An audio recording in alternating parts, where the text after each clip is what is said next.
At my in-laws' Thanksgiving dinner, Martin's mother stood at the head of their mahogany table, raised her wine glass, and announced to 43 relatives, "It's so nice when people marry for love, not for money. Though some of us know the difference." She looked directly at me. Uncle Richard laughed first, then Cousin Patricia, then the whole room erupted.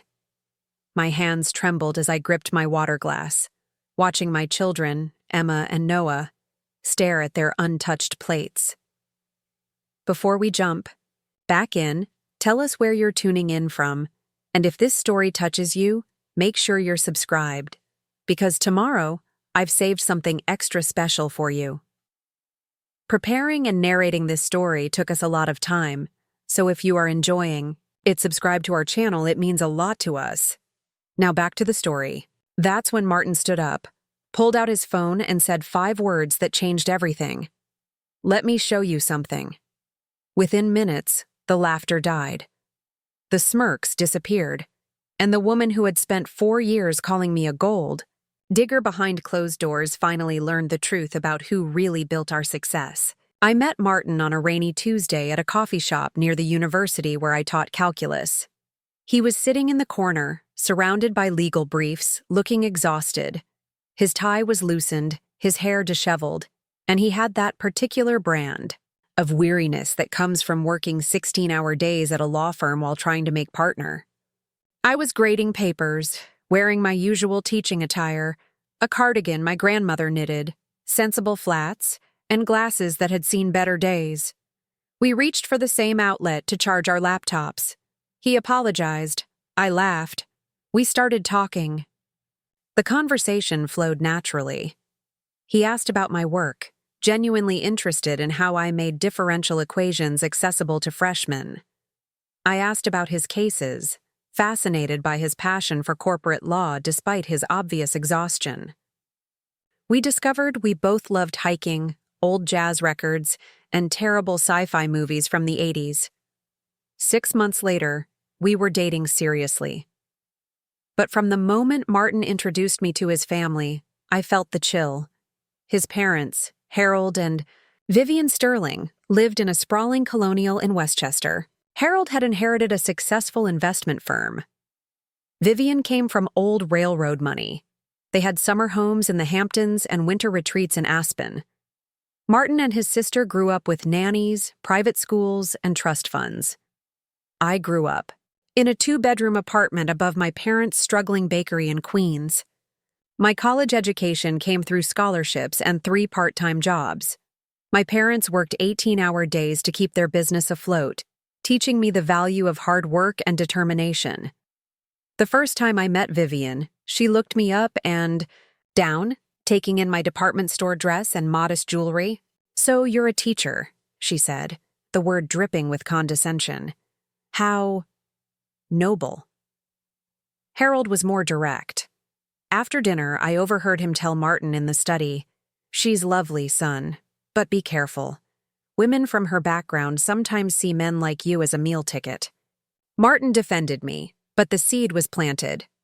Every family gathering became an exercise in subtle humiliation. Vivian would make comments about my clothes, my car, my quaint apartment.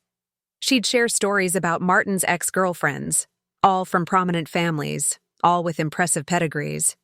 "Remember Constance Weatherby?" she'd say over lunch.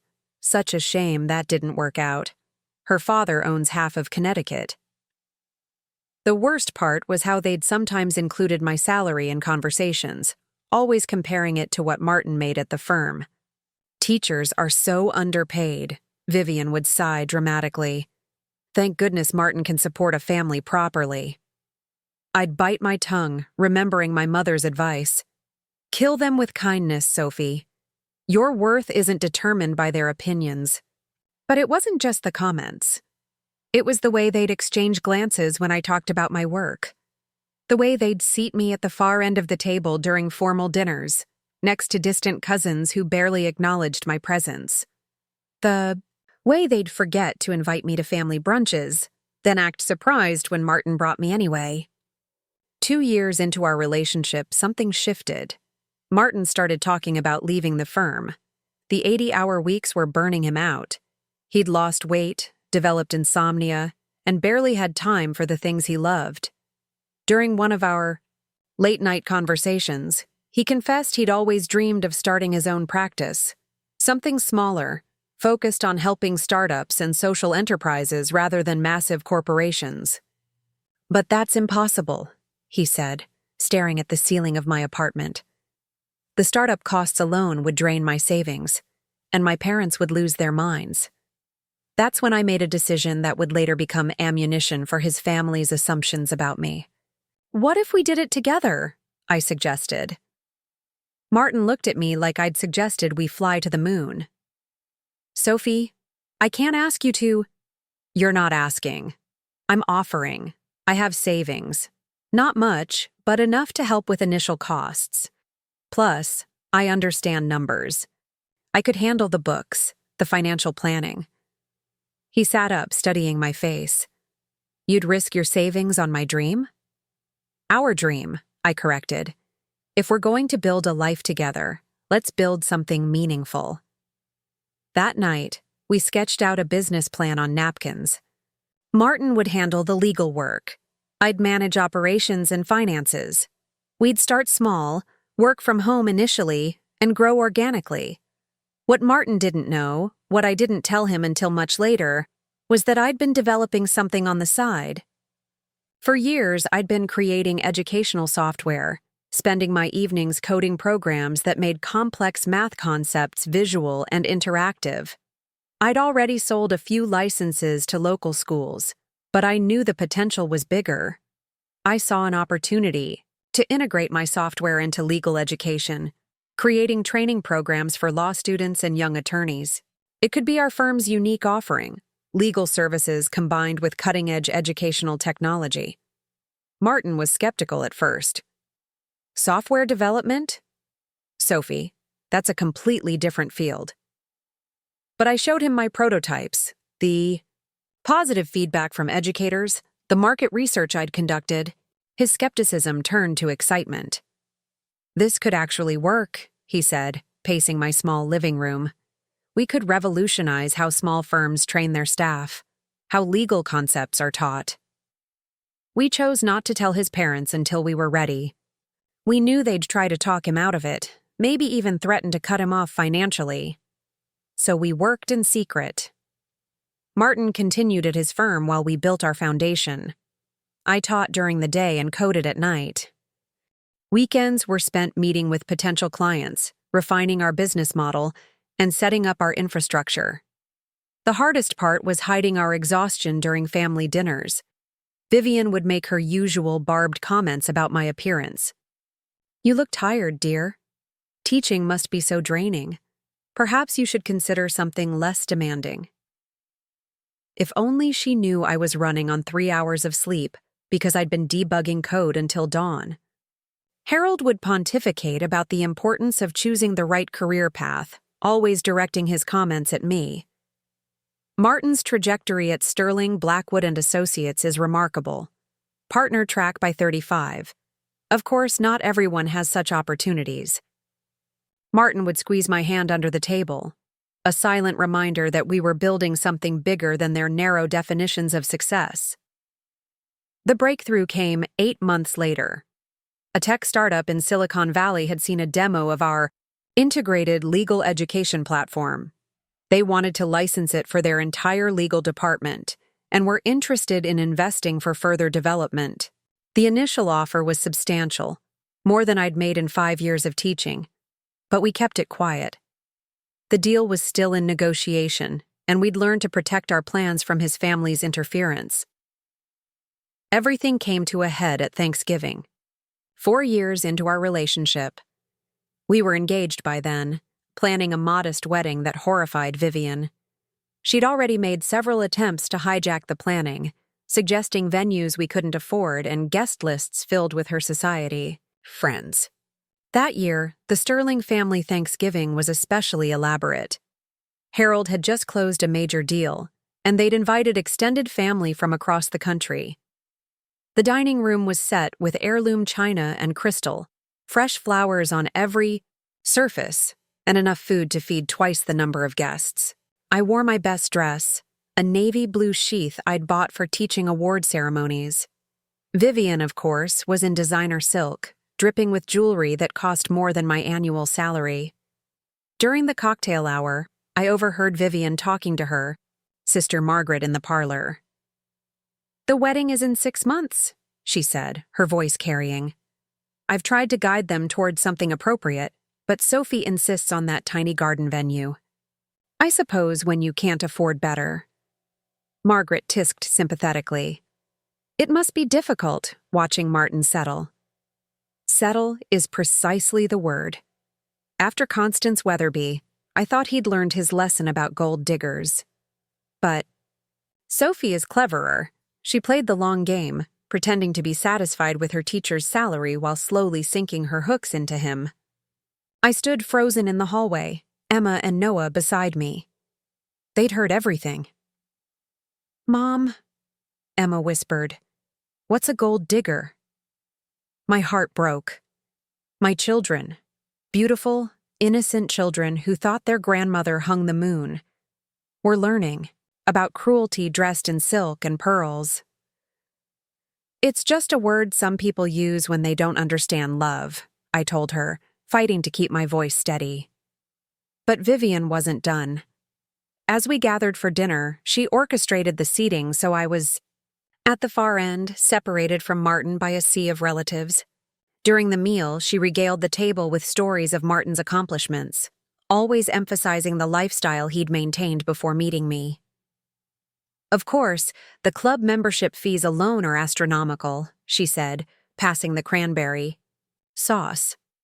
But Martin never had to worry about such things. He understands the importance of maintaining certain standards. Cousin Patricia, always eager to please Vivian, chimed in. "It must be such an adjustment for some people, marrying into this lifestyle." That's when Vivian delivered her killing blow. She stood, raising her wine glass in what appeared to be a toast. "Family is everything," she began, her voice carrying across the room.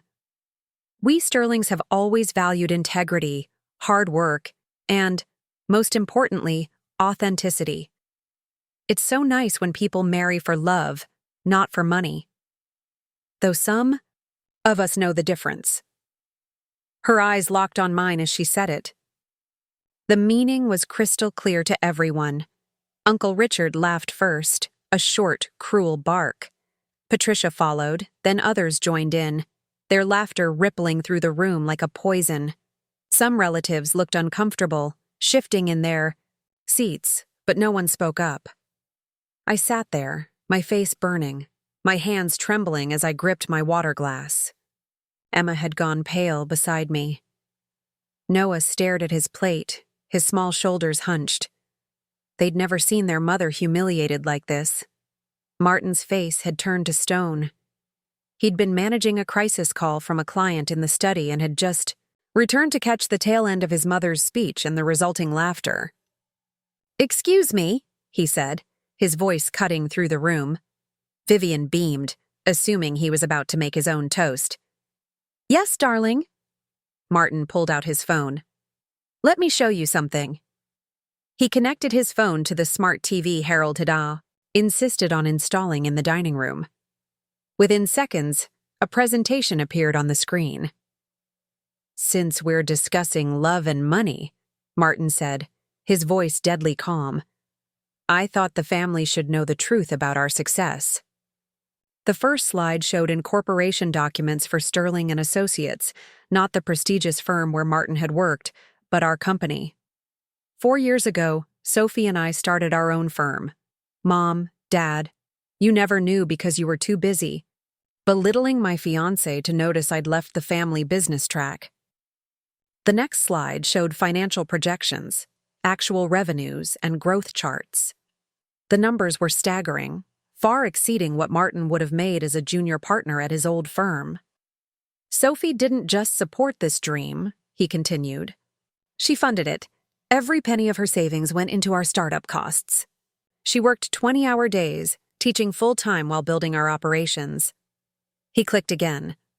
the screen filled with screenshots of our software platform, testimonials from major corporations, and industry awards we'd won. But here's the part you really don't know, Martin said, his eyes finding his mother's shocked face. The innovation that made us successful? The software that major firms are now licensing? Sophie created that. She's not just a teacher. She's a brilliant programmer who revolutionized legal education technology. The next slide showed a term sheet. The number at the bottom made several relatives gasp. Last month, we received our third acquisition. Offer. This one valued the company at $12 million. We turned it down because Sophie believes we can do better. He clicked once more. A photo appeared, Sophie at a podium, receiving an award from the National Education Technology Council. Martin stood beside her, beaming with pride. The woman you just called a gold digger has generated more wealth in 4 years than I would have in 20 at my old firm. She did it while teaching full-time, raising our children, and enduring every insult this family threw at her. The room was silent. Forks suspended halfway to mouths, wine glasses frozen in midair. Harold found his voice first. Why didn't you tell us? Martin's laugh was bitter. Because every time we visited, you were too busy humiliating Sophie to have a real conversation. You assumed she was after my money without ever considering she might have her own ambitions. Vivian's face had gone pale. The wine glass in her hand shook slightly. But she's a teacher, she stammered.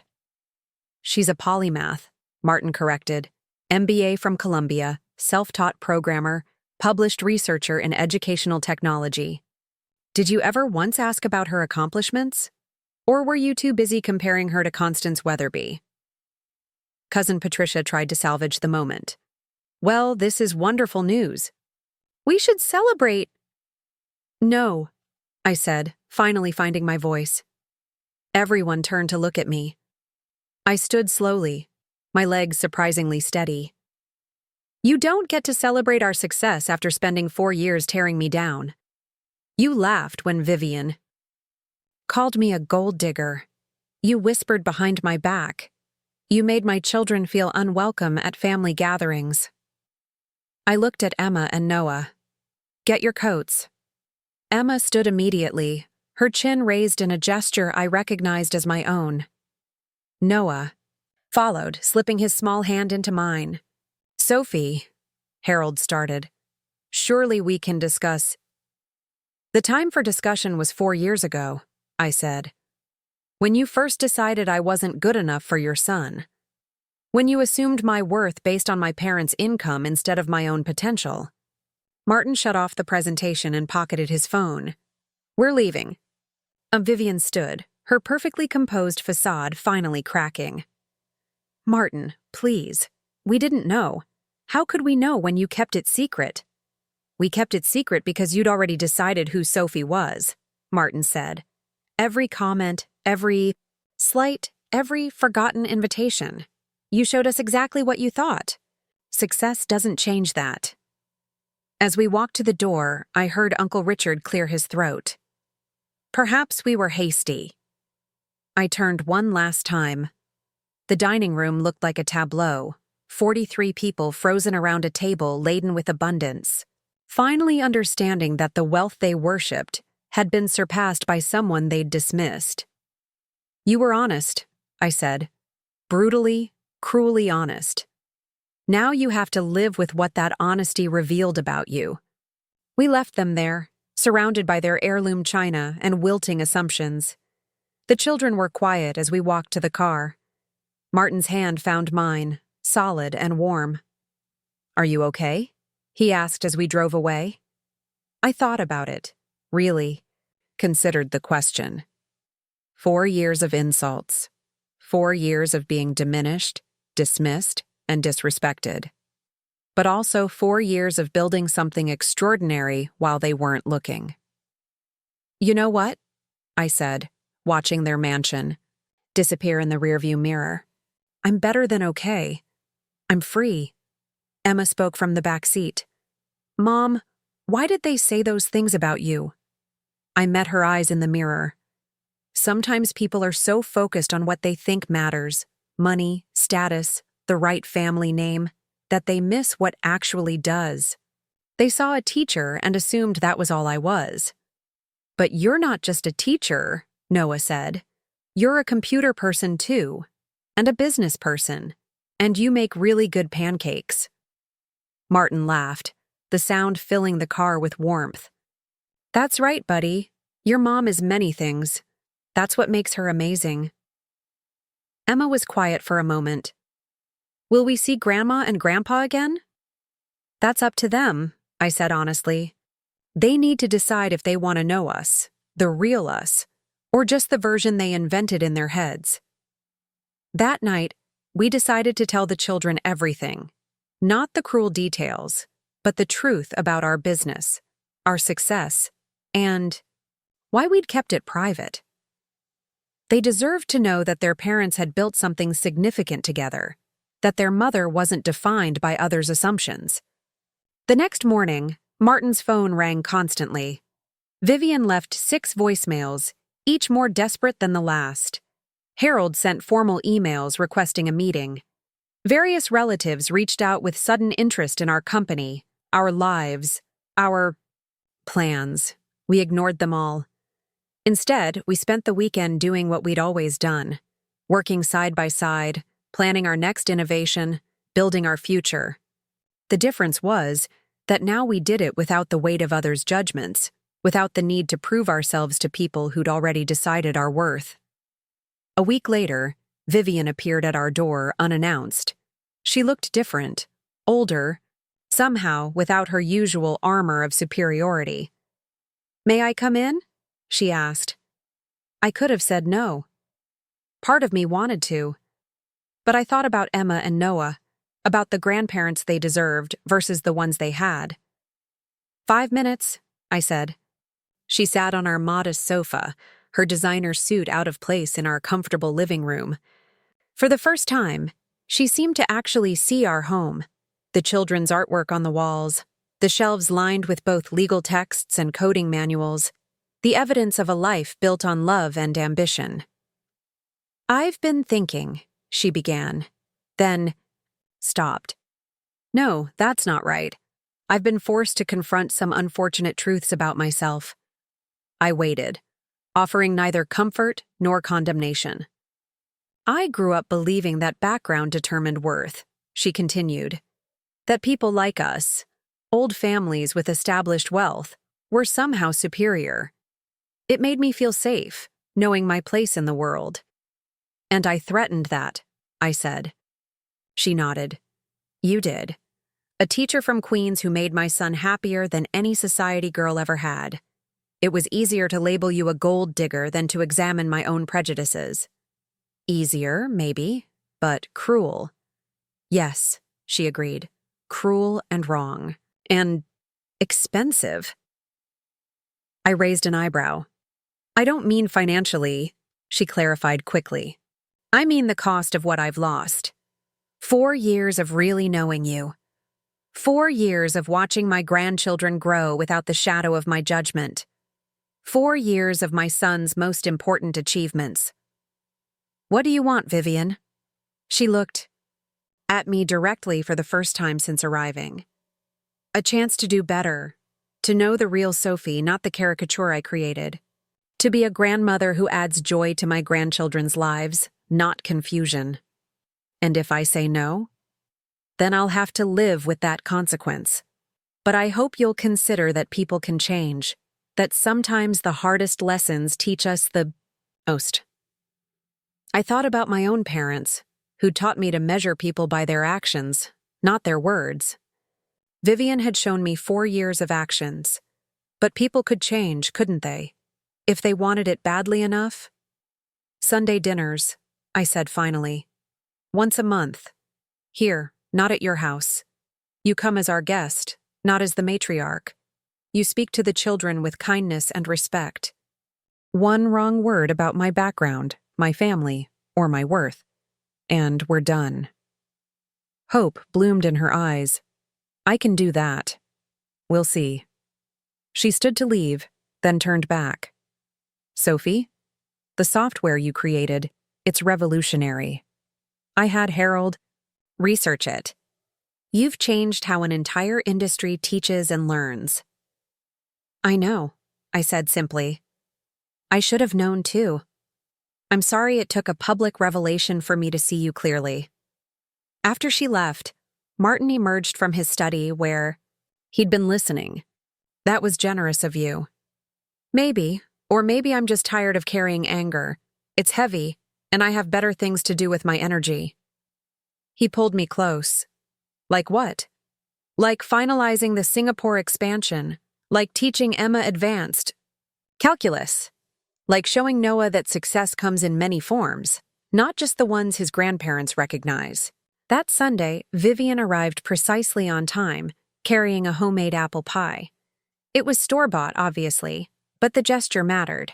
She complimented our home genuinely, asked real questions about our work, and listened to the children's stories without interrupting or redirecting to topics about pedigree. It wasn't perfect. There were awkward moments, old habits that died hard. But it was a beginning. 6 months later, at an industry conference, I was presenting our latest platform, Innovation, when I spotted Vivian in the audience. She'd come without telling us, sitting quietly in the back row. When I finished to thunderous applause, I saw her wiping her eyes. Afterward, she found me in the speaker's lounge. I bragged about you, she confessed, to everyone who would listen. That's my daughter-in-law, I said, the brilliant Sophie Sterling. Monroe, I corrected gently. I kept my name. Of course you did, she said, smiling. Why would you change something that's already perfect? We never became close friends. Too much water had passed under that bridge. But we found a way to coexist, to build something functional if not warm. She learned to see me as I was, complex, ambitious, worthy of respect. I learned to see her as human, flawed, capable of growth, trapped by her own upbringing until forced to break free. The real victory came 2 years later when Emma, then 16, was accepted to a prestigious coding camp. At the celebration dinner, Vivian raised her glass, not to make a speech about breeding or background, but to toast Emma's brilliance. To Emma, she said, who inherited her mother's genius and her father's determination. May she build her own path, regardless of what anyone expects. Emma beamed. Noah clapped. Martin squeezed my hand under the table, not in warning this time, but in acknowledgement of how far we'd all come. Later that night, as I tucked Noah into bed, he asked, Mom, why did you forgive Grandma? I sat on the edge of his bed, choosing my words carefully. Because holding on to anger would have made me like her, judging someone based on their worst moment instead of their capacity to change. But she hurt you. She did. And that hurt shaped me in some ways. It made me more determined to succeed, more careful about whose opinions I value. But forgiveness isn't about erasing the past. It's about choosing your own future. He thought about that. Like how you chose to build the company even when people said you couldn't. Exactly like that. As I turned off his light, he called out, Mom, I'm glad you're not just one thing. It would be boring. I smiled in the darkness. Me too, buddy. Me too. That night, I found Martin in his study, reviewing contracts for our latest acquisition. The offer had increased to $18 million, and this time we were considering it. Not because we needed the money, but because the acquiring company shared our vision for democratizing legal education. Any regrets? He asked, looking up from the paperwork. About what? Not telling them sooner, letting them say those things for so long. I settled into the chair across from him. Sometimes the best revenge isn't revenge at all. It's success that speaks for itself. They needed to show me who they were. I needed to become who I am. And who are you? He asked, smiling.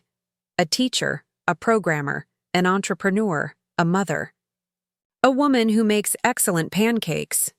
I grinned. And definitely not a gold digger. He laughed, reaching for my hand. You forgot one thing. What's that?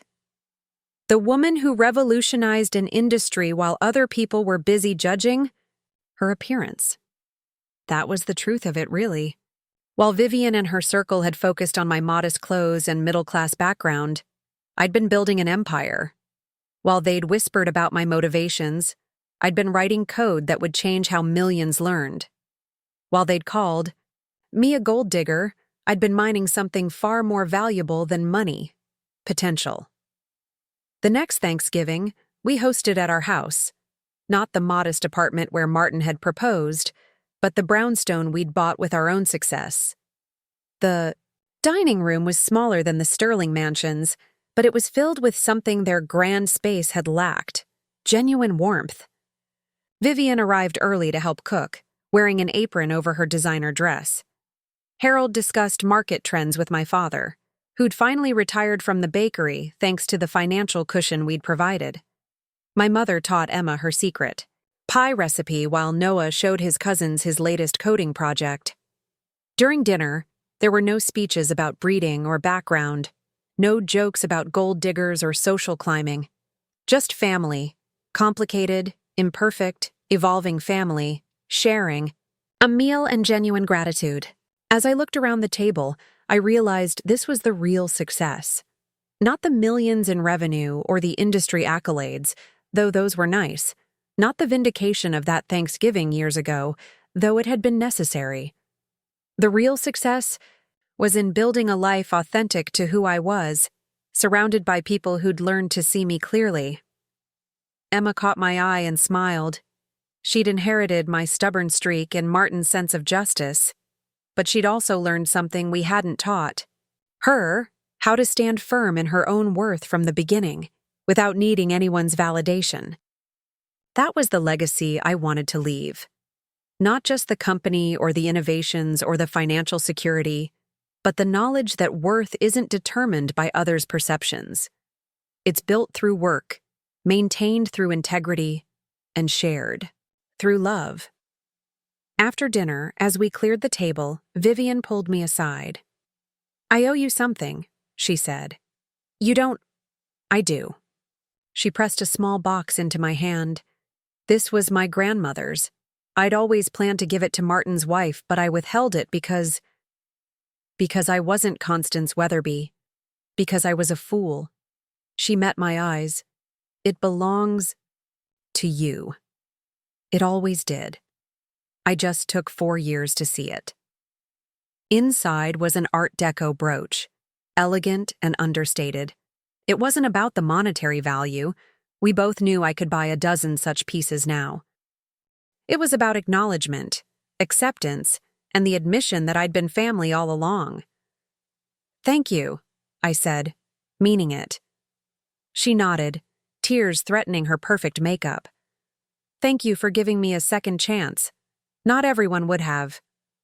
Not everyone gets a mother-in-law willing to change, I replied. That night, after everyone had gone home and the children were asleep, Martin and I sat in our study. Not his study anymore, but ours. The walls were lined with awards, certificates, and photos documenting our journey. But the most important element wasn't framed or mounted. It was the partnership we'd built, stronger for having weathered both success and judgment. You know what the best part is, Martin said, reviewing the final acquisition papers. What's that? They'll never call you a gold digger again. I laughed. Oh, I don't know. Now that we're worth $18 million, someone might say I was playing an even longer game. Let them, he said. We know the truth. And we did. The truth was that love and ambition weren't mutually exclusive. That success was sweeter when built together. That the best response to judgment wasn't anger or revenge, but achievement that spoke for itself. Most importantly, the truth was that I'd never needed to dig for gold. I'd had the tools to create my own all along. I just needed the right partner to help me mine it, the courage to ignore those who doubted it, and the wisdom to share it with, those who finally learned to see its value. In the end, that Thanksgiving confrontation hadn't been about proving them wrong. It had been about proving myself right to trust my instincts, right to invest in love and ambition equally, right to build a life that honored both where I came from and where I was going. The gold had been there all along, not in the sterling family vaults or trust funds, but in the potential that lived at the intersection of love, work, and unwavering belief in what two people could build together. The morning after Thanksgiving, I woke to find Martin already in the kitchen, making coffee. The early light filtered through our brownstone windows, casting long shadows across the hardwood floors. Emma and Noah were still asleep, exhausted, from the emotional whirlwind of the previous evening. "Couldn't sleep?" I asked, wrapping my arms around him from behind. "Just thinking," he said, pouring 2 cups. "About what happens now." I knew what he meant. The truth was out. After 4 years of careful silence, our success was no longer our secret. His family knew everything. The company, the innovations, the offers we'd received. But more than that, they'd seen beneath the surface of their assumptions. "We move forward," I said simply, "like we always have." But moving forward looked different now. Within hours of our departure from the Sterling mansion, the calls had started. Not just from Vivian and Harold, but from cousins, aunts, uncles, family, members who'd barely acknowledged my existence, suddenly desperate to connect. Martin's phone buzzed again. He glanced at the screen and sighed. "Cousin Patricia, 3rd time this morning." "The same Patricia who laughed the loudest when your mother called me a gold digger?" "The very same. She wants to discuss investment opportunities." I sipped my coffee, considering. You know what the strangest part is? They still don't get it. They think the money is what matters. They're impressed by the wrong thing. What should they be impressed by? The fact that we built this while they were looking down on us. The fact that I coded until 3 a.m. while teaching full-time. The fact that you walked away from guaranteed success to build something uncertain with someone they deemed unworthy. Martin set down his cup and turned to face me fully. "I need to tell you something.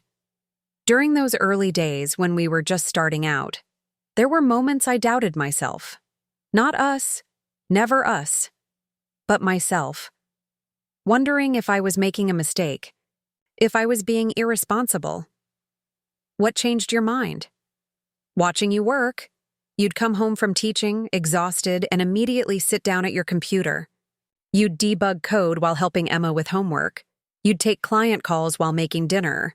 You never complained, never suggested we take the easier path. I remembered those days, the bone-deep exhaustion, the constant worry about making ends meet while we rebuilt. The doubt that crept in during the darkest hours. Was I being selfish, risking not just my future but Martin's too? "I almost gave up once," I admitted. "Remember the Marshall Industries deal?" Martin winced. Marshall Industries had been our potential first major client.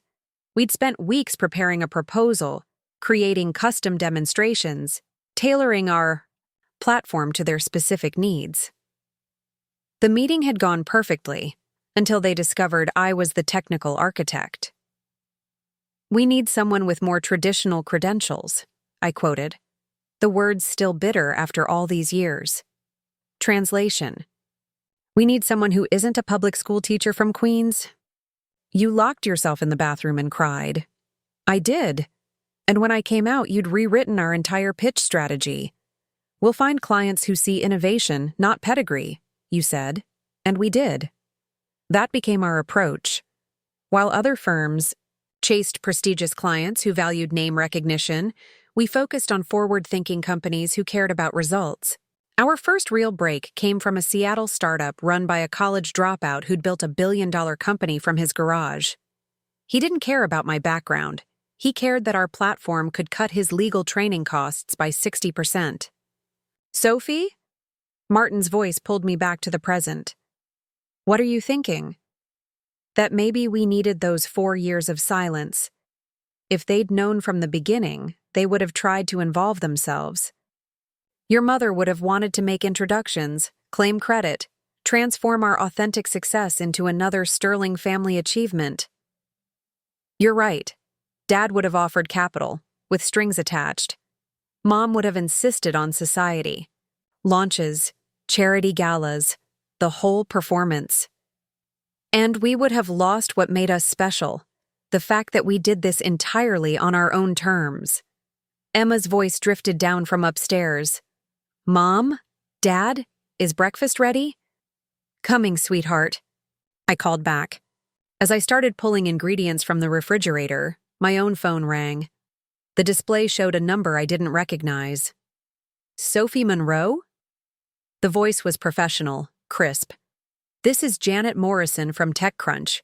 We understand Sterling and Associates just revealed some impressive numbers at a family gathering. We'd love to do a feature story on your journey from educator to tech entrepreneur. I muted the phone and looked at Martin. The media is calling. He groaned. How did they find out?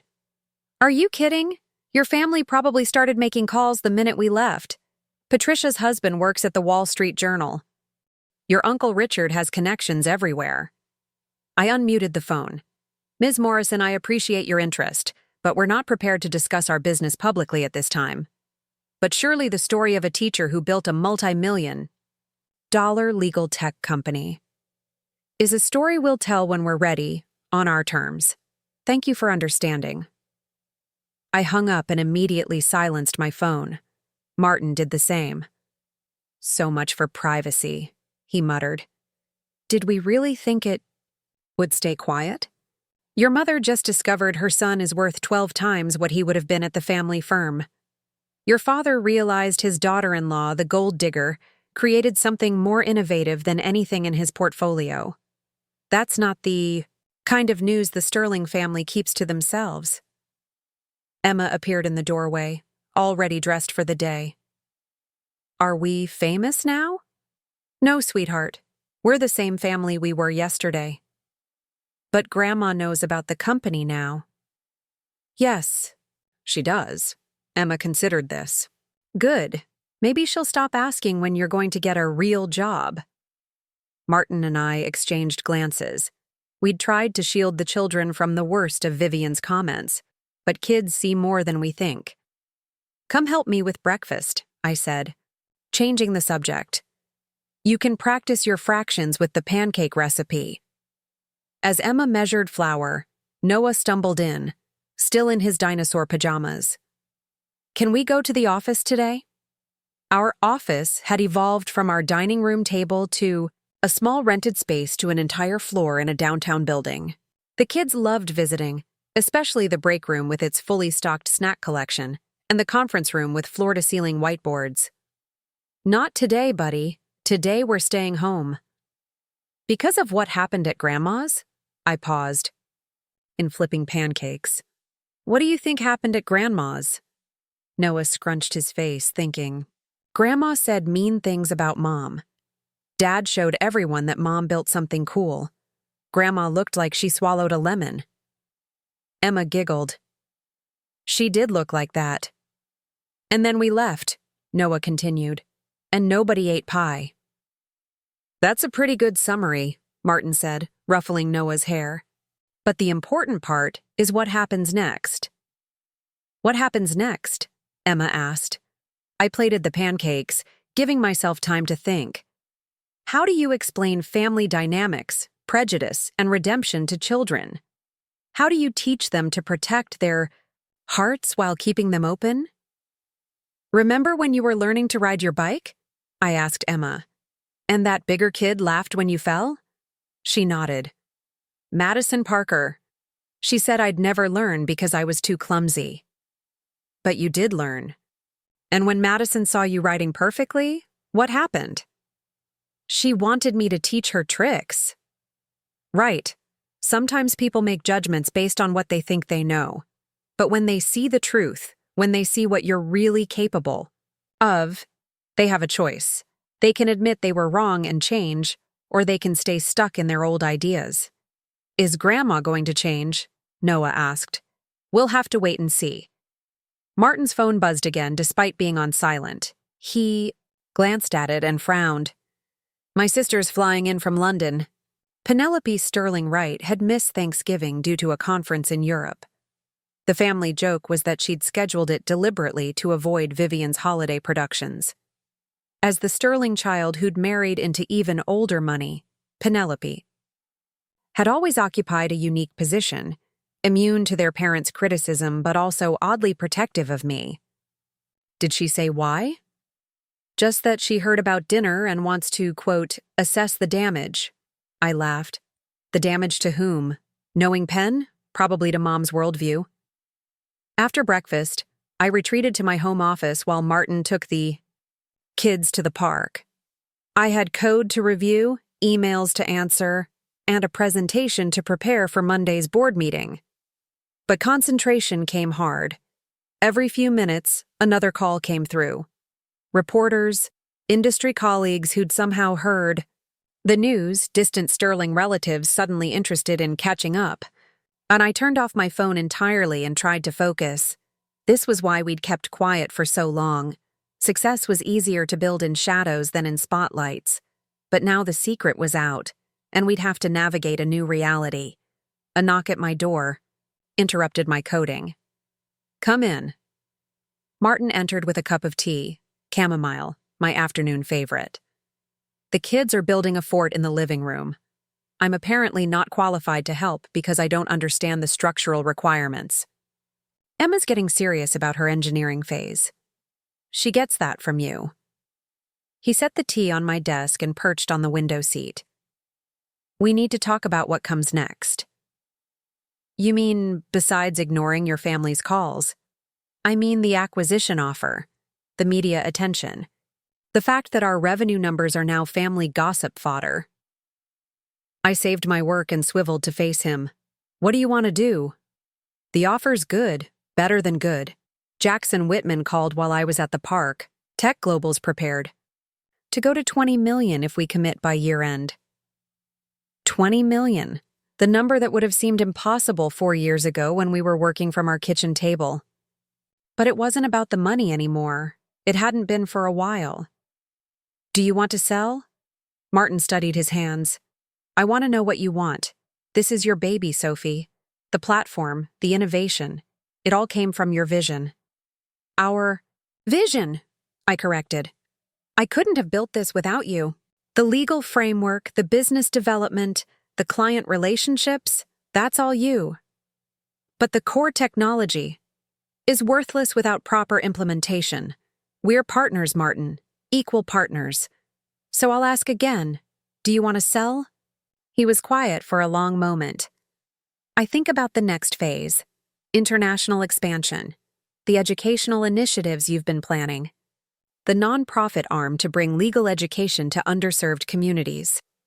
Could we do more with Tech Global's resources? Or would we lose control of the mission? Exactly.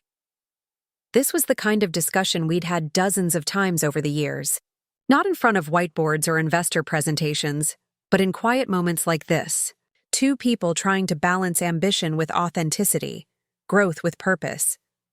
I keep thinking about your mother's reaction, I said finally. Not the initial shock, but what came after. The moment she realized she'd been wrong, she immediately shifted to seeing dollar signs, not the work that went into it, not the innovation, just the number. That's how she was raised. Money equals worth. But that's not why we built this.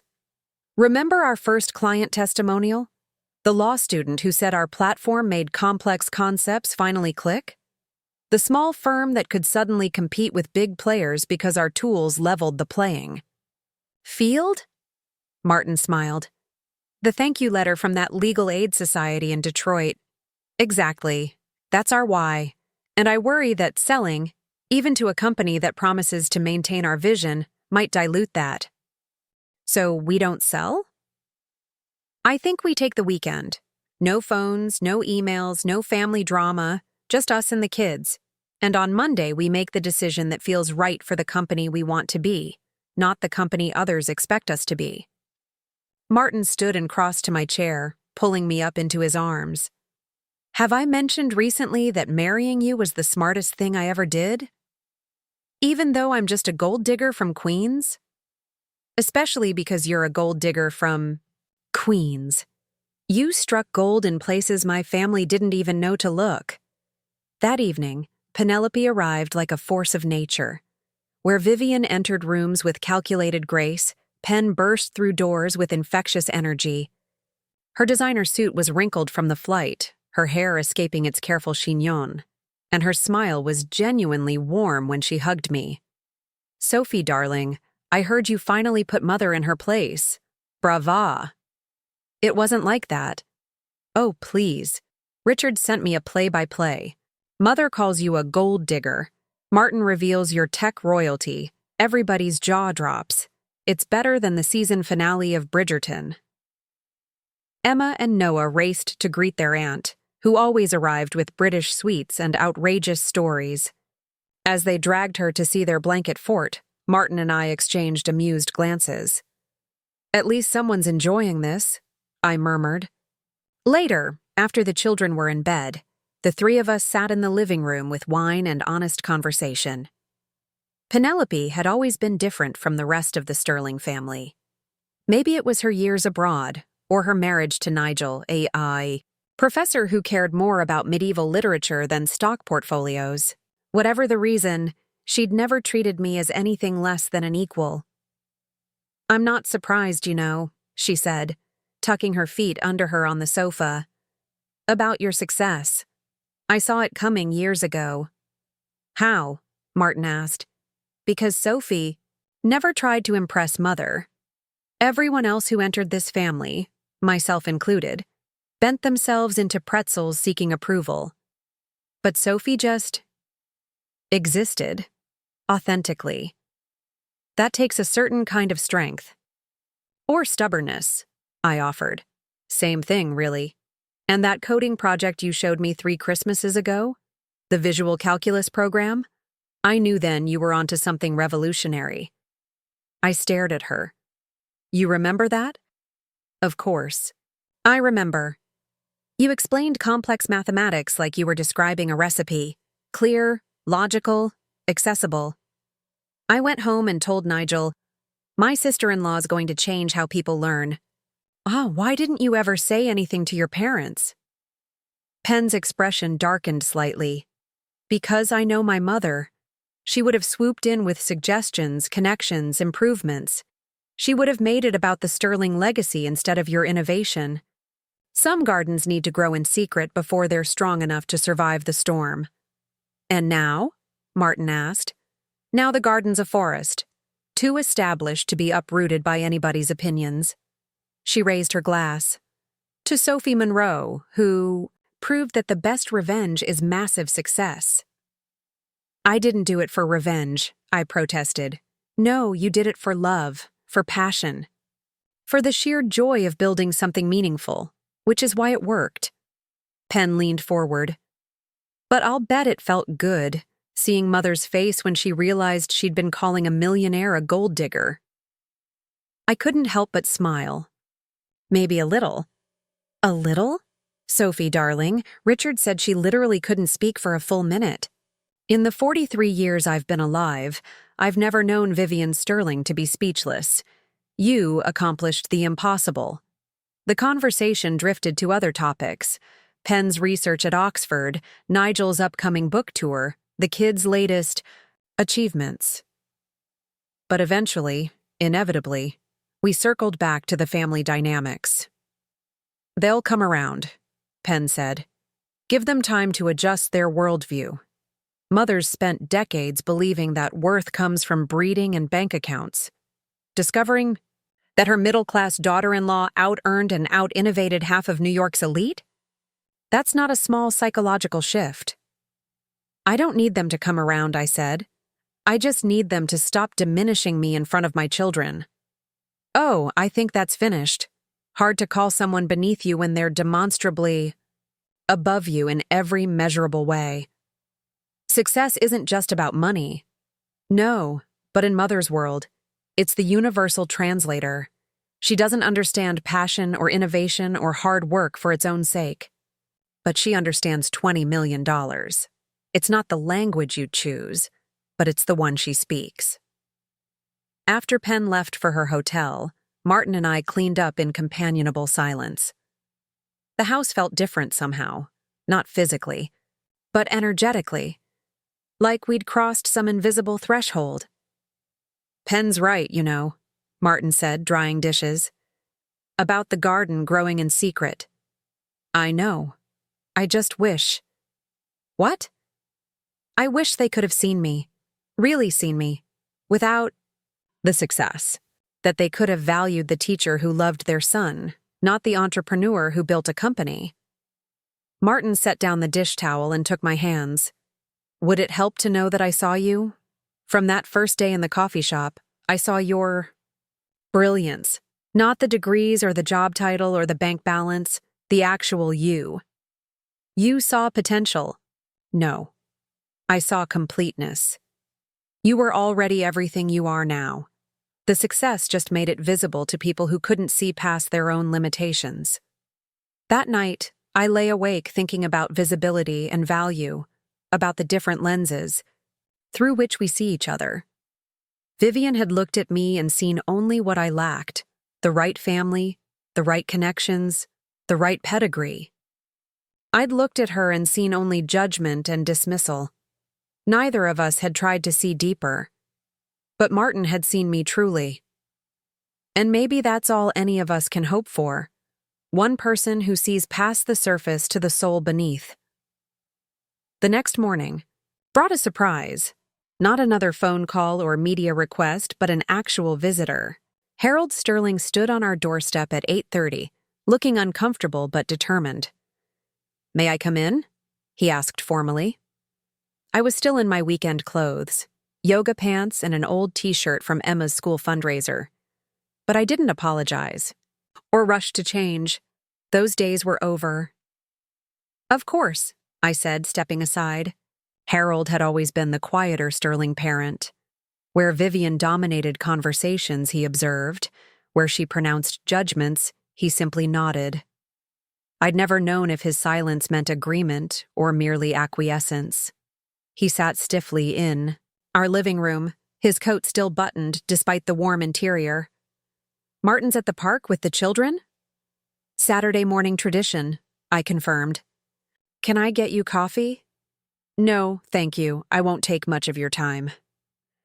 I sat across from him, curious. In 12 years of knowing the Sterling family, Harold and I had barely exchanged a dozen personal conversations. "I owe you an apology." He began without preamble. Not just for Thursday, but for years of complicity. I waited, saying nothing. "I built my career on reading people," he continued. "Understanding motivations, recognizing potential, identifying value. It's what made me successful in venture capital. Yet I failed completely with you." "Because you didn't try to read me. You accepted someone else's analysis." "Yes." The key word came out heavy, weighted with regret. "Vivian has strong opinions. It's one of the things I've always admired about her.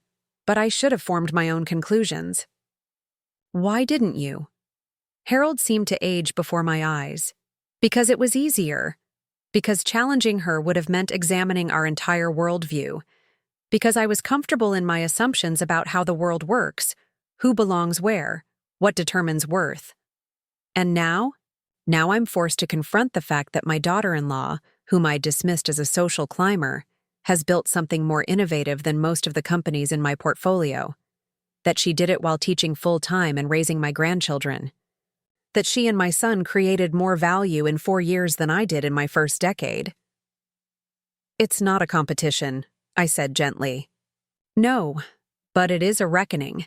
I've spent my career evaluating potential. I pride myself on seeing what others miss, yet I missed what was right in front of me because it came in unexpected packaging."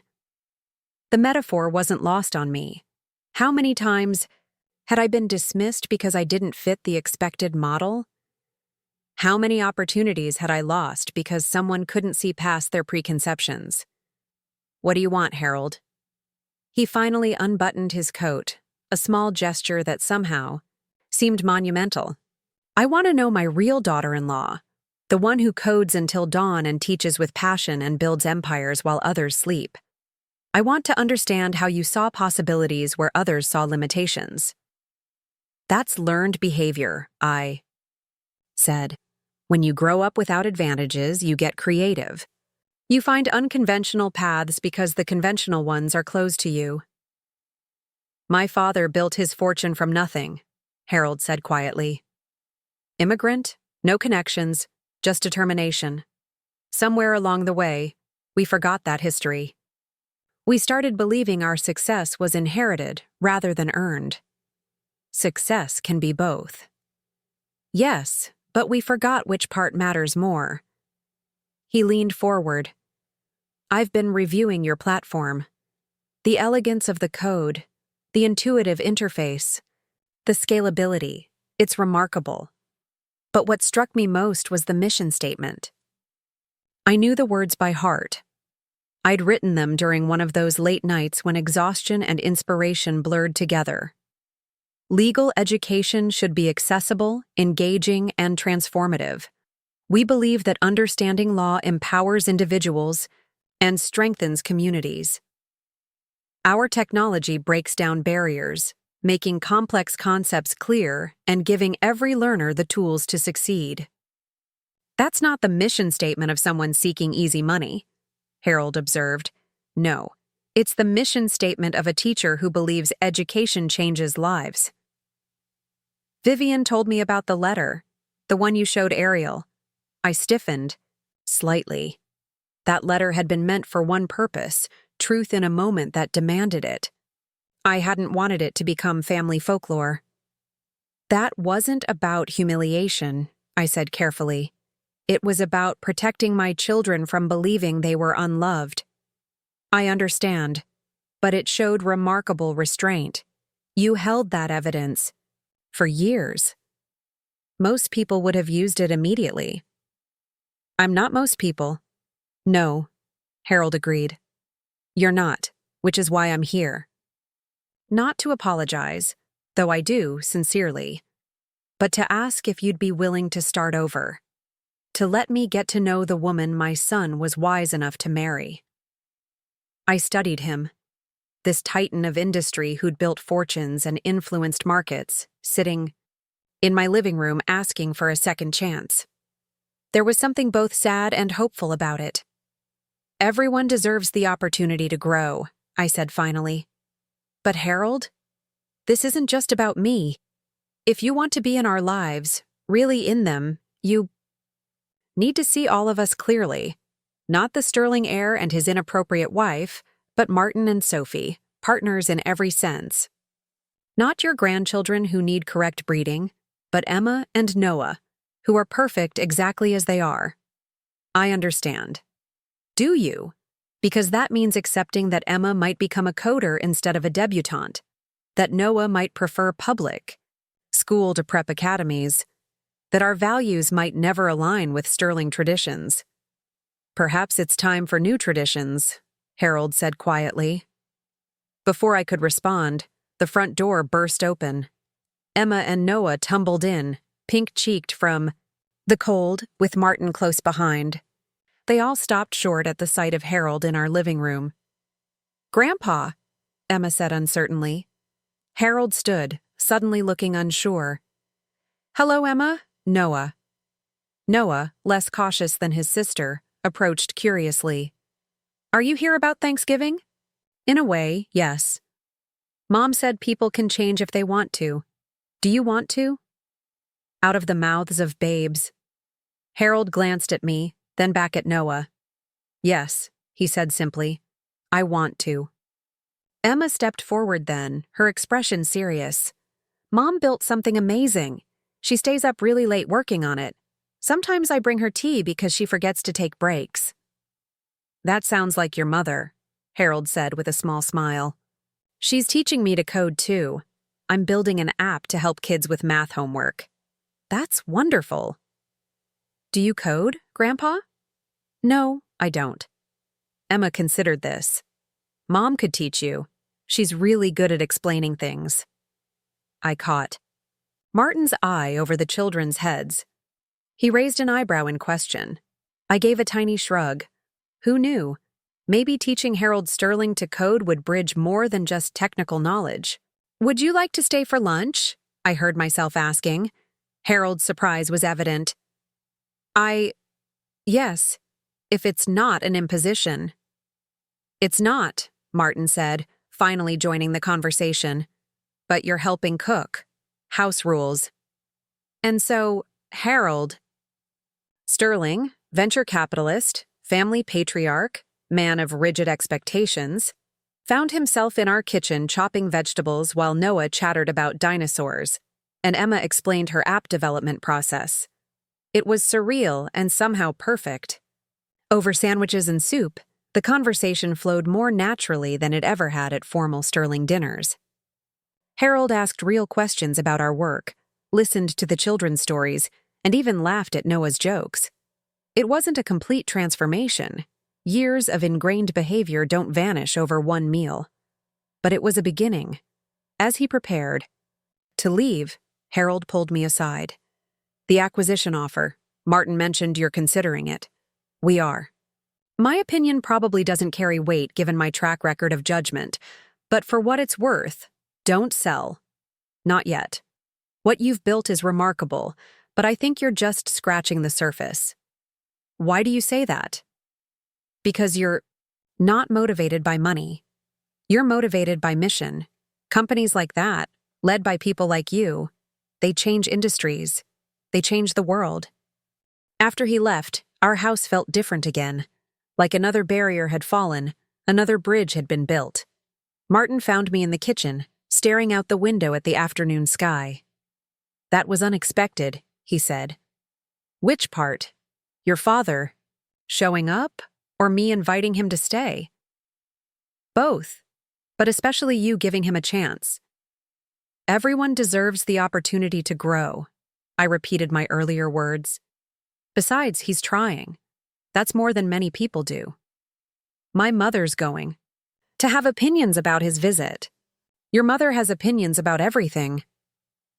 We laughed, but it was gentle laughter.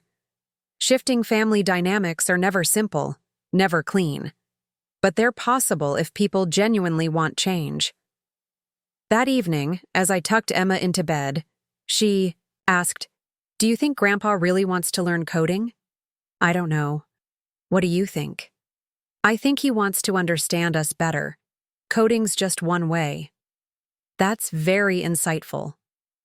I get it from my mom, she said with a grin that was pure Martin.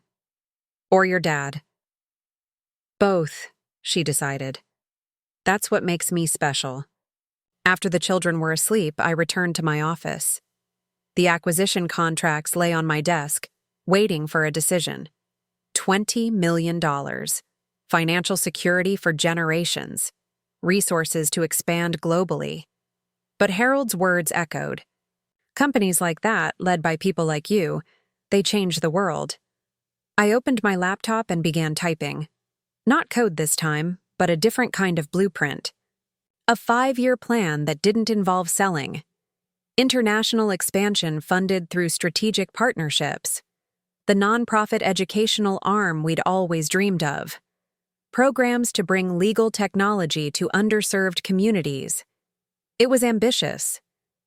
Maybe too ambitious. But hadn't our whole journey been about exceeding what seemed possible?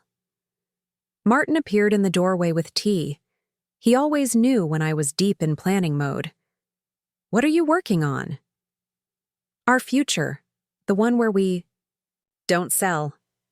He set the tea down and leaned over my shoulder, reading. This is big. Too big? No, just big enough. We'll need funding, partners, a larger team. We'll find them. Sophie, this is brilliant. The community outreach program alone could change how legal services reach vulnerable populations. I know. It's what gets me excited. Not the acquisition money, but this, the potential to democratize access to justice. So we're really doing this? Turning down 20 million? I swiveled to face him. Unless you disagree? Disagree? Sophie, this is why I fell in love with you.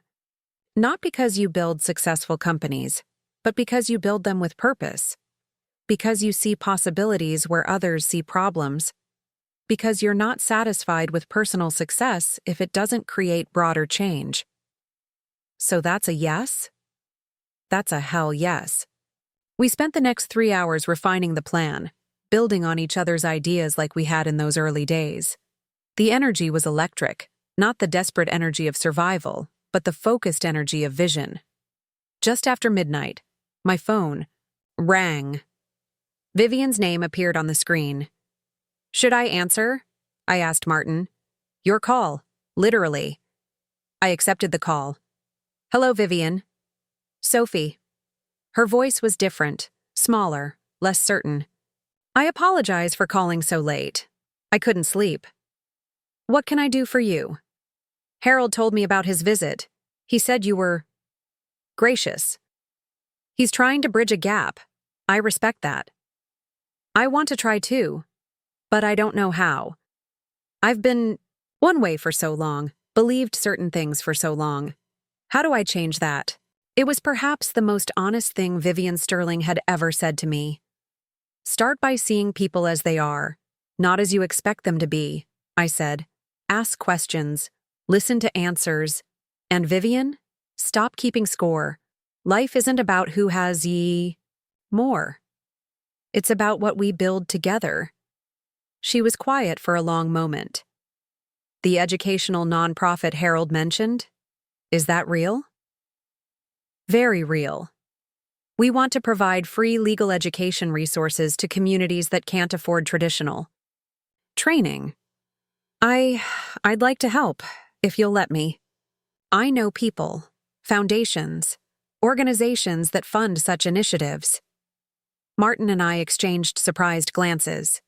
That's generous, but please, let me contribute something meaningful. Not money, I understand that's not what drives you. But connections, introductions, a chance to be part of something that matters. We'll think about it, I said honestly. That's more than I deserve. Sophie, I'm sorry. Not just for Thursday, but for everything. For the years of small cruelties and large judgments.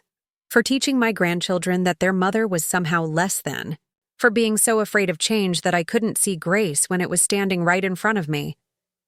Thank you, I said simply. That means something. After I hung up, Martin whistled low. Did Vivian Sterling just volunteer to help with our nonprofit? I think she did. And apologize? Genuinely? That too. What parallel universe did we slip into? I laughed, but thoughtfully. The one where people surprise you, where growth happens at any age, where success isn't about proving others wrong, but about building something right. I like this universe. Me too. As we prepared for bed, I reflected on the journey from Thursday's humiliation to Saturday's possibility. In 3 days, everything had shifted. Not the fundamental truths. We were still the same people, with the same values and the same mission. But the landscape around us had changed. For 4 years, we'd built in secret, fueled partly by the need to prove ourselves to people who'd dismissed us. Now, with the truth revealed, we were free to build for better reasons. For impact, for change, for the communities that needed what we could offer. No regrets? Martin asked as we turned out the lights. About what? Revealing everything. Opening ourselves up to all this. I thought about it carefully. No, it was time. The kids needed to see us stand up for ourselves. We needed to stop hiding our light because others might be blinded by it. Poetic. True. In the darkness, I smiled. Tomorrow would bring new challenges. Media attention to navigate, an acquisition offer to formally decline, a nonprofit to structure, relationships to rebuild on foundations of truth rather than assumption.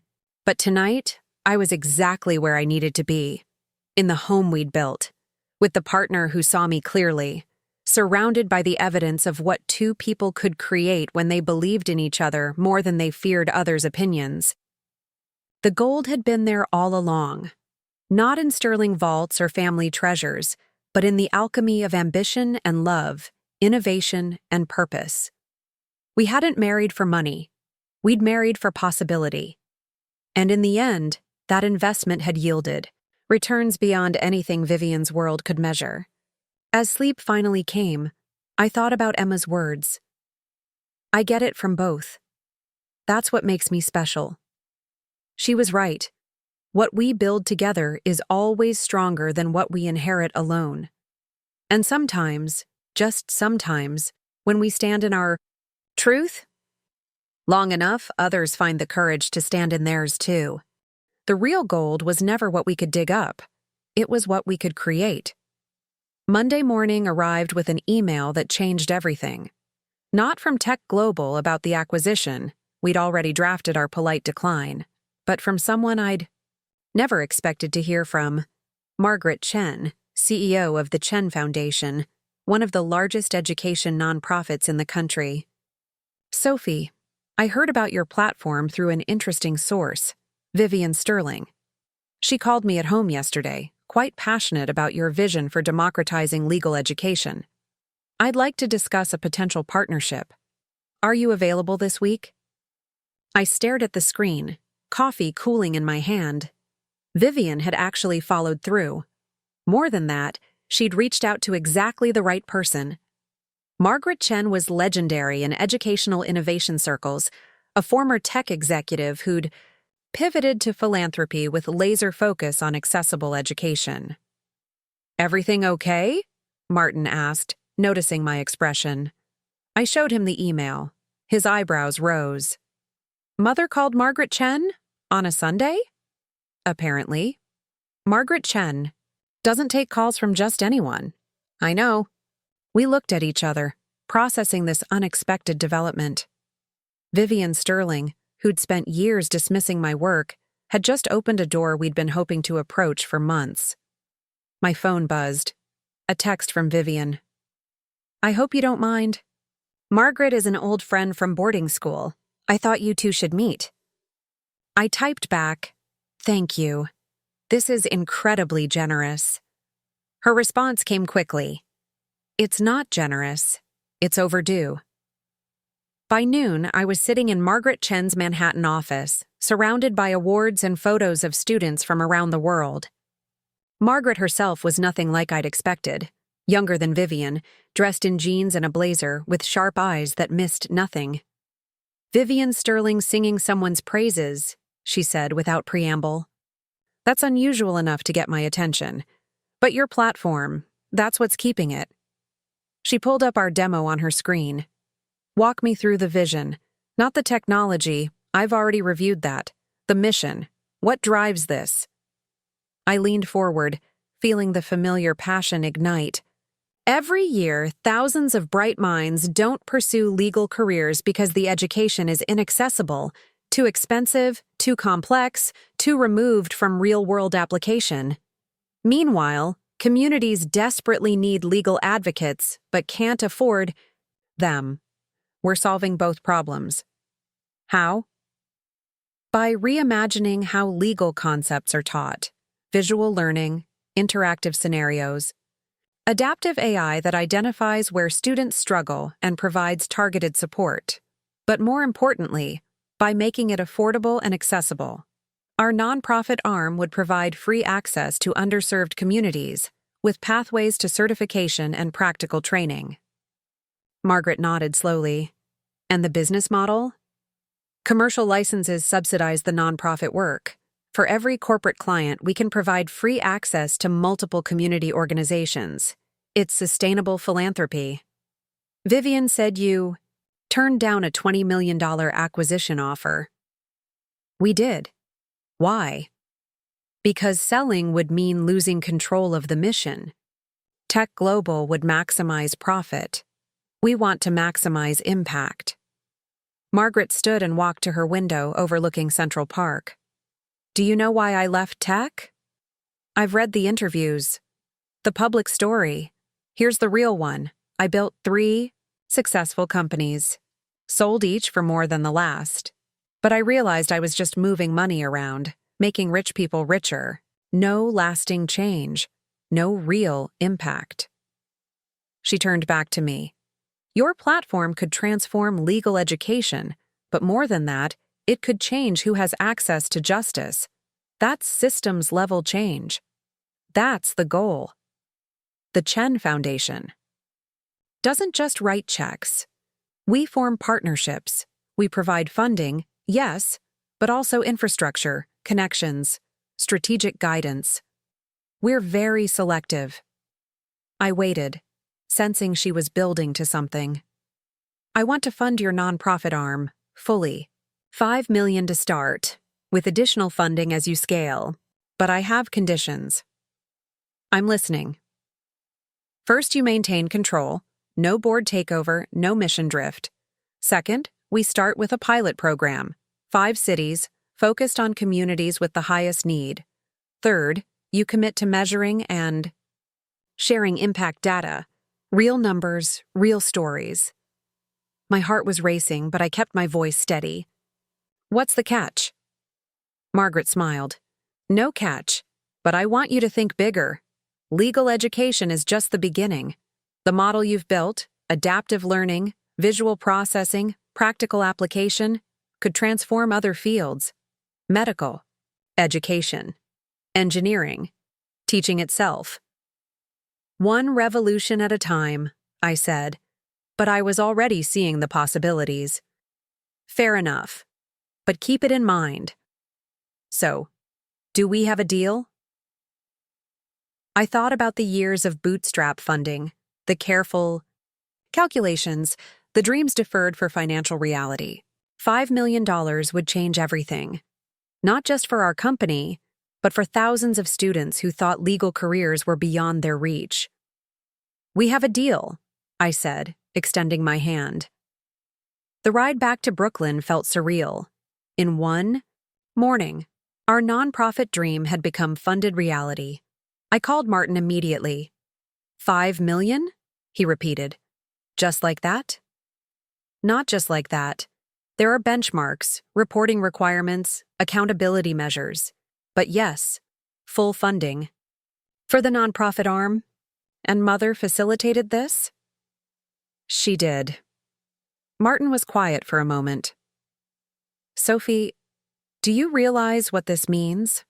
We can start immediately. The community center in Detroit you've been eyeing. The legal aid program in rural Mississippi. The immigration advocacy training in Texas. All of it. I know. I could hear the emotion in my own voice. Martin, we're going to change lives. You're going to change lives. This was your vision from the start. Our vision, I corrected. I couldn't have done any of this alone. That evening, we called a family meeting. Emma and Noah sat at the kitchen table, sensing something important was happening. We have some news, I began. You know how Mommy and Daddy have been building a company? They nodded. Well, today we got support to help kids and adults who want to be lawyers but can't afford school. We're going to give them free education. Through our computers. Emma's eyes lit up. Like when I help Noah with his homework? Exactly like that, but for grown-ups who want to help their communities. Noah raised his hand like he was in class. Will they be superheroes? Martin chuckled. In a way, yes. Lawyers who protect people's rights are kind of like superheroes. Cool. Can I help? Actually, I said, thinking quickly, yes. We'll need young advisors to test if our programs are easy to understand. You could be our junior consultants. Both children straightened with pride. Emma immediately started planning. We should have meetings with juice boxes and notebooks for important ideas. As they chattered about their new roles, Martin squeezed my hand. This was why we'd said no to the acquisition. Not for the money we'd leave on the table, but for the impact we could create independently. Later that night, after the children were asleep, We sat in our home office mapping out the pilot program. 5 cities, different demographics, various legal needs. It was ambitious but achievable. My phone rang. The display showed an unknown number. Sophie Monroe? Speaking. This is Rebecca Martinez from the New York Times. We're running a feature on women in legal technology, and your story keeps coming up. The teacher who became a tech entrepreneur, the platform that's democratizing legal education. Would you be available for an interview? I glanced at Martin. We'd managed to avoid media attention so far, but with the Chen Foundation announcement, publicity was inevitable. I appreciate the interest, I said carefully. Could you send me more details about the article's focus? Of course, but Ms. Monroe, I have to ask, is it true that you kept your success secret from your husband's family for 4 years because they thought you were a gold digger? The question hung in the air. This was the story everyone wanted. Family drama, vindication, the triumph of the underestimated. But it wasn't the story I wanted to tell. My husband and I built our company together, I said evenly. The focus has always been on impact, not personal dynamics. I'd be happy to discuss our platform and mission, but family matters are private. I understand. I'll send over the interview questions. Thank you for your time. After I hung up, Martin shook his head. It's going to be like this for a while, isn't it? Probably. Success makes people curious about the journey. How do you want to handle it? I thought about the question seriously. We could lean into the narrative. The teacher who proved everyone wrong, the family who learned their lesson. It would generate sympathy, probably help with marketing, but it would also reduce our work to a revenge story. We control our narrative, I said finally. We talk about the mission, the impact, the students we're helping. Let others speculate. About family drama. We'll focus on what matters. Tuesday brought more developments. Jackson Whitman from Tech Global called personally, trying to persuade us to reconsider. When we politely declined again, he surprised me. If you won't sell, would you consider a partnership? Your platform? Our distribution network? What kind of partnership? We integrate your technology into our legal division. You maintain full control of the nonprofit arm. We help scale the commercial side globally. Think of it as the best of both worlds. It was tempting. Tech Global's reach would put us in front of millions of potential users immediately. But I'd learned to be cautious of too good to be true offers. Send me a proposal, I said. We'll review it. That afternoon, Penelope stopped by unexpectedly. She was heading back to London, but wanted to see us first. I'm proud of you, she said simply. Both of you, but especially you, Sophie. You could have used Thursday to humiliate. Mother, instead you used it to set boundaries. That's real strength. Your mother's trying, I said. The connection with Margaret Chen, that was beyond generous. She called me crying on Friday, Penn admitted. I've seen Mother upset before, but this was different. She kept saying she'd wasted years judging. The wrong things. That she'd almost lost her grandchildren's respect by disrespecting their mother. People can change. Can they? I've watched this family operate for 4 decades. Change isn't exactly our strong suit. Maybe that's changing too. Penn studied me. You really believe that? I believe in giving people chances to surprise themselves. Your mother surprised me. Your father too. Maybe the Sterling family capacity for change has been there all along, just waiting for the right catalyst. And you were the catalyst? The truth was the catalyst. I just delivered it. Before she left, Penn hugged me tightly. Don't let them rewrite history, she whispered. You succeeded despite their treatment, not because of it. That matters. Wednesday was Emma's school science fair. She'd built an app that taught fractions through music, combining math with her piano lessons. It was simple, but elegant. exactly the kind of intuitive learning our platform promoted. As we set up her display, other parents milled around. I recognized several faces from school events, but the dynamics felt different now. News traveled fast in Brooklyn parent circles. "Sophie," called Jennifer Walsh, mother of Emma's classmate. "I heard about your company, Legal Education, right? That's amazing." "Thank you. Emma's the real tech genius today, though." But Jennifer wasn't the only one who'd heard.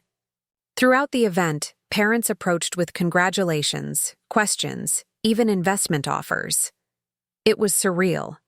The same people who'd made small talk about weather and homework suddenly saw me differently. Emma tugged on my sleeve. "Mom, why is everyone talking to you?" "They're excited about our work, sweetheart. But this is your day. Let's focus on your project." She won second place, beaming as she held her ribbon. During the celebration, I noticed a familiar figure by the door. Harold Sterling, looking uncertain but hopeful. "Grandpa!" Emma ran to him, ribbon in hand. "Look what I won!" "That's wonderful, Emma. May I see your project?" As Emma enthusiastically explained her app, I caught Harold's eye. "Thank you for coming," I mouthed. He nodded, his attention focused on his granddaughter. This was what mattered, not the boardroom dynamics or society perceptions, but a grandfather listening to a little girl's excitement about code and music and learning. That evening, Martin's phone rang during dinner. His expression grew increasingly serious as he listened. "What is it?" I asked when he hung up. "That was David Reeves from the American Bar Association. They want to feature our platform at their annual conference. Keynote presentation. They're calling it The Future of Legal Education." Emma looked up from her spaghetti. "Is that important?" "Very important," Martin said. "It means the people who decide how lawyers learn think mommies. Ideas could change everything." "I already knew that," Emma said matter-of-factly, returning to her dinner. Later, as we cleaned up, Martin pulled me aside. "The ABA keynote, that legitimizes everything we've built. Every law school dean, every continuing education director, every forward-thinking legal professional will be there." "No pressure," I said wryly. "You'll be brilliant. You always are when you talk about the mission." "We'll be brilliant. This is still a partnership, counselor." "Now we scale with soul," I said. "We grow without losing touch. We expand while staying grounded. We prove that mission-driven companies don't just survive, they thrive." "And the family?" "Which family? Our little unit? Or the extended Sterling? Ecosystem?" "Both. Our kids keep us honest.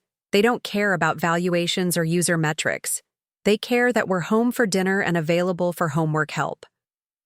"And the Sterlings?" "Are learning. Slowly. Sometimes painfully, but learning. Vivian's coding. Harold's questioning his assumptions. Even Patricia asked about volunteering. Character development in the final act. Everyone deserves a redemption arc, even judgmental in-laws.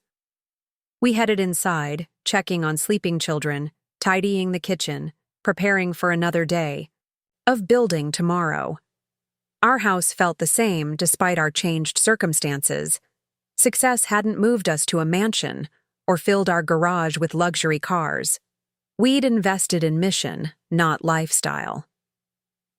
As I closed my laptop for the night, one last email caught my eye, from a student in Detroit.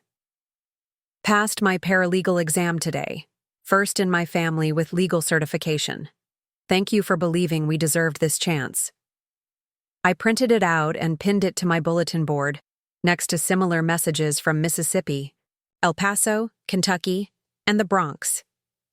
These were our true metrics, not valuation or market share, but lives transformed through learning. 4 years ago, I'd been a teacher who learned to code, then an entrepreneur who wouldn't quit. Now, something harder to define. A bridge builder, a possibility creator, a proof point that innovation could serve justice. But at core, I remained what I'd always been, an educator who believed everyone deserved to learn. The platform had scaled, the mission had amplified, the methods had evolved, but the heart remained constant. Education as liberation, knowledge as power, learning as a human right. Tomorrow would bring new challenges. Larger scale meant larger responsibilities. Global reach required cultural sensitivity. Rapid growth demanded thoughtful leadership, but tonight, I was simply grateful. For the journey from dismissal to recognition, for the partner who saw potential when others saw problems, for the children who kept me grounded, for the family that eventually learned to see clearly, for the students who trusted us with their futures. Success wasn't the money we'd earned or the recognition we'd gained. Success was Maria in El Paso understanding her rights, Jamil in Detroit helping his community navigate immigration law, Sarah in Kentucky breaking generational cycles through education. We'd built more than a company. We'd built a movement. And movements, unlike moments, endure. The gold had never been in the ground, waiting for extraction. It had been in the minds and hearts of people denied traditional paths to prosperity. We'd simply built the tools to help them mine their own potential. As sleep finally came, I smiled at the irony. Vivian had called me a gold digger. She'd been right, just not in the way she'd imagined. I'd spent 4 years digging for gold in the most unlikely places, in overlooked communities, in dismissed populations, in the space between education and justice. And I'd found it.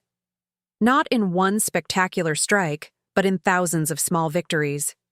Each student who logged in was a nugget. Each certification earned was a treasure. Each life changed was worth more than any acquisition offer. The real gold was never what we could dig up. It was what we could help others discover in themselves. Tomorrow, we'd dig deeper. Tonight, we rested in the certainty that purpose-driven success was the only kind worth pursuing.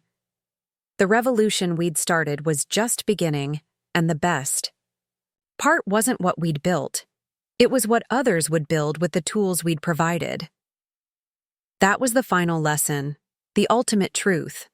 True wealth isn't what you accumulate, but what you enable others to achieve. We hadn't just proven the doubters wrong. We'd proven that doubt itself was the only real barrier to transformation. The gold digger from Queens had struck the mother lode. It just looked different than anyone, including me, had ever imagined. Up next, you've got 2 more standout stories right on your screen. If this one hit the mark, you won't want to pass these up. Just click and check them out. And don't forget to subscribe and turn on the notification bell so you don't miss any upload from us.